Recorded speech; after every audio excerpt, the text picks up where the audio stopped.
Amici del Portale del Verde, buongiorno, ben ritrovati. Eccoci qui, è passato esattamente un anno e oggi cosa andremo a fare? Andremo a prelevare dell'ottimo terriccio da questo compostaggio che abbiamo fatto. È un anno che continuiamo ad accumulare scarti del giardino prevalentemente e adesso state con me che andiamo a vedere all'interno che magia è successa.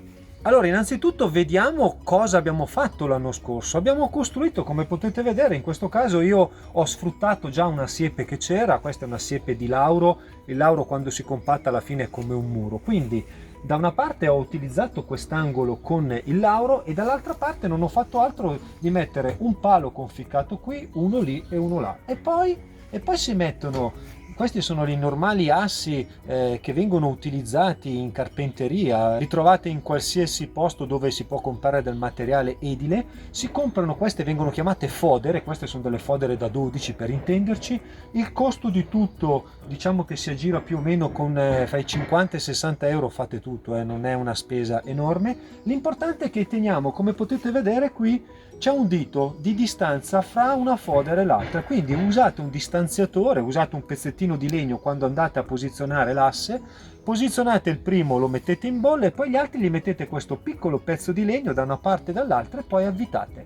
Come vedete è molto stabile, ok? Poi davanti cosa ho fatto? Non ho fatto altro che andare a fare una piccola porticina che adesso appunto andremo ad aprire. Una porticina, come vedete, qui c'è dentro, c'è un paletto che ho messo per poter avvitare questi assi più corti e qui ho creato questa piccola porticina che viene tenuta da questi due pezzi di legno con dentro una vite. È una cosa veramente molto semplice, un minimo di manualità a chi se la cava un po' col fai da te, una cosa del genere la metti in piedi in più o meno 2 ore di tempo divertendosi. Quindi il costo ve l'ho detto, il tempo che ci si vuole anche, prendetevi una mezza giornata, così una bella giornata come oggi con un tempo bello e sarà sicuramente una cosa anche molto divertente che magari potete fare anche in compagnia dei vostri figli, li coinvolgete in questo fai da te domestico. Andiamo adesso a vedere all'interno cosa è successo. Bene, allora apriamo e questo è un momento veramente molto bello. Attenzione, è passato un anno esatto, sono esattamente 12 mesi. Guardiamo all'interno e riusciamo a vedere anche i vari strati. Adesso guardate, apriamo lo sportello, eccolo qui. Adesso vi faccio osservare bene. Adesso possiamo vedere i vari strati. Guardate che bella questa inquadratura. Qui vi è ancora la foglia secca, come vedete. Qui vedete che è già più umida. Qui comincia già un po' a decomporsi e sotto noi abbiamo il terriccio. Allora, all'interno noi possiamo trovare questi invertebrati detrivori. Sono null'altro che una miriade di insetti, li vedete qua, guardate quanti sono, ok? Questi ci indicano in questo momento che il lavoro è stato fatto bene. Se troviamo la presenza di tutti questi insetti, questo lavoro che loro fanno vuol dire che il lavoro è stato fatto bene, o meglio è stato compostato bene. Io adesso vi dico anche, innanzitutto adesso vi faccio vedere un poco di terriccio, Guardiamo, guardate la magia. Vedete? Adesso io ve ne tiro fuori così giusto per farvi vedere. Si va sotto.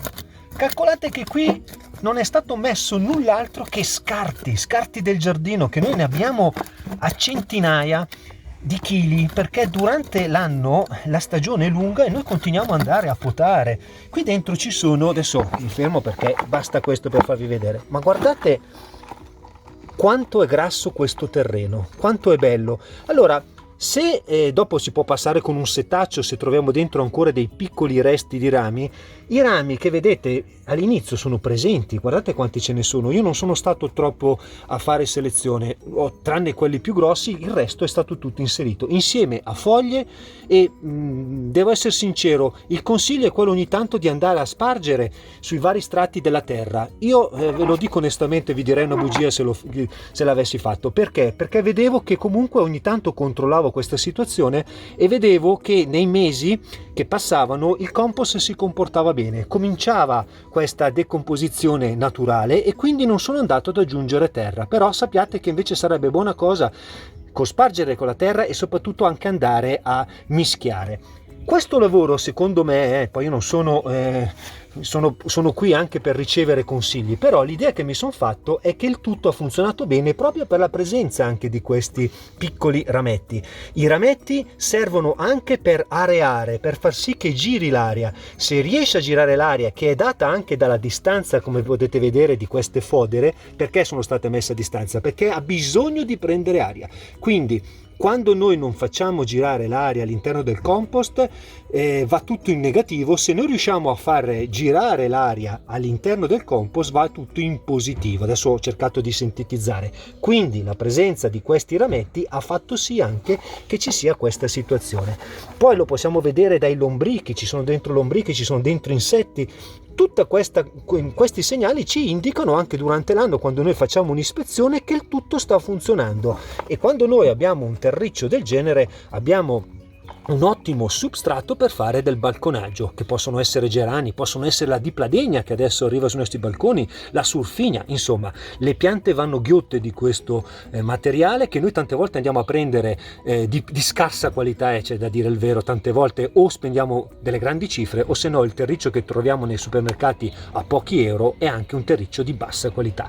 Questo lo produciamo con le nostre mani. Il vantaggio più grosso qual è stato? Soprattutto di non dover andare a smaltire centinaia e centinaia di chili facendo un'enorme fatica, e soprattutto andando anche, io dico, a inquinare, perché dobbiamo prendere la macchina, dobbiamo fare delle code magari al sito dove si va a compostare, dobbiamo far lavorare della gente. Ma perché tutto questo? Facciamocelo in casa, non abbiamo più appunto tutto questo trambusto da fare, ma soprattutto abbiamo la certezza di avere, quando ne avremo bisogno, un risultato del genere. Ecco, parliamo adesso di come poter correggere anche l'acidità del nostro substrato. Perché? Perché a secondo dell'utilizzo che noi dobbiamo farne, faccio un esempio: se io sono un amante di ortensie piuttosto che azalee, camellie, mi piacciono perciò le piante cosiddette acidofile, avrò bisogno di un substrato acido. A questo punto cosa devo fare? Null'altro che andare a inserire insieme al fogliame che ho nel giardino. Se non ce l'ho, vado, per dire, in un bosco, raccolgo un bel sacco di aghi di pino, per dire chi abita in zone marittime ne trova in gran quantità, e non faccio altro che andare a mescolarlo insieme al resto. Questo renderà il terreno molto più acido. Al contrario, invece, se io ho un compost dove ho messo appunto degli scarti di castagno piuttosto che pino, quindi è già acido di sé, e voglio renderlo meno acido, potrò utilizzare la calce oppure la cenere. Le dosi consigliate comunque le trovate tranquillamente in internet. A secondo di quanto grosso è il vostro compost, vi viene anche indicato quanti chili di calce o di cenere andare a cospargere. Questo abbasserà l'acidità del nostro compost.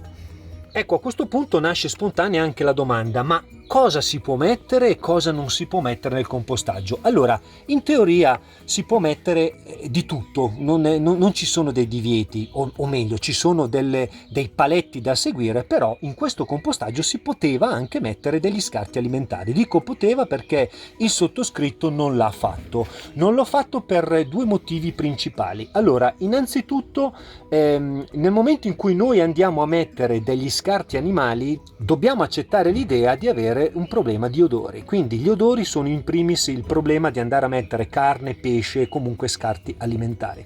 Secondo, gli scarti alimentari cosa fanno? Attirano inevitabilmente gli animali, primis fra tutti topi e formiche.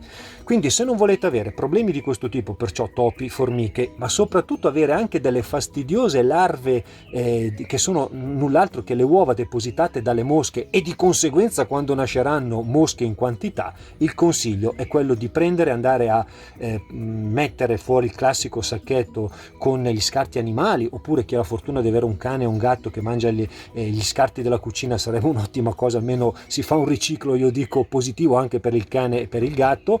Ma se non abbiamo questa possibilità, io mi sono astenuto di inserire questi elementi. Come vedete, sono di fronte a un qualcosa che è stato aperto dopo mesi, non vi è assolutamente rischio in questo caso di odori non ce ne sono, e soprattutto ho un risultato nettamente, secondo me, superiore. Quindi alla domanda cosa poter inserire, penso di aver risposto, ma soprattutto non vi ho detto un'altra cosa: le lettiere. Ecco, le lettiere dei gatti, o a meno che siano biodegradabili, ma anche lì c'è il problema che comunque porterebbero a odori, porterebbero altri animali ad andare a cercare di scavare.